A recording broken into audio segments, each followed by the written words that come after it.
বিশ্বনবী তিনি মানুষের হৃদয়ে আশা জাগান। আমরা মানুষকে ভয় দেখাই, ঠিক কিনা?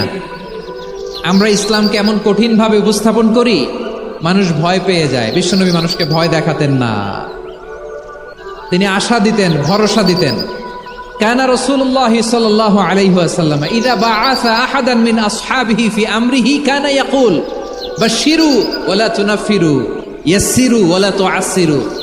কাউকে কোনো দায়িত্ব দিয়ে পাঠালে সাহাবাদেরকে তিনি বলে দিতেন প্রত্যেককে যে বাশশিরু ওয়ালা তুনাফিরু, মানুষকে সুসংবাদ দিও, দিন থেকে ভাগিও না, সহজভাবে ইসলামকে উপস্থাপন করো, ইসলামের শিক্ষাটা জটিল করে উপস্থাপন করো না। সুবহানাল্লাহ, কত চমৎকার, কত সুন্দর আমাদের ধর্ম।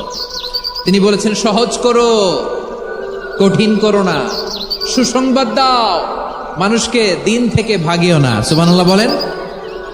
তাহলে বিশ্বনবী মানুষকে জান্নাতের সুসংবাদ দিয়েছেন। He was the bearer of glad tidings, জান্নাতের সুসংবাদদাতা। তিনি এমনভাবে জান্নাতের নাজ নেয়ামতের চিত্রায়িত করেছেন, উপস্থাপন করেছেন, সাহাবাদেরকে তিনি জান্নাতের পাগল বানিয়ে ছেড়েছেন। পড়েন সুবহানাল্লাহ। আমরা তো টাকার পাগল, ক্ষমতার পাগল, দাপটের পাগল। বিশ্বনবীর সাহাবারা ছিলেন আল্লাহর জান্নাতের পাগল।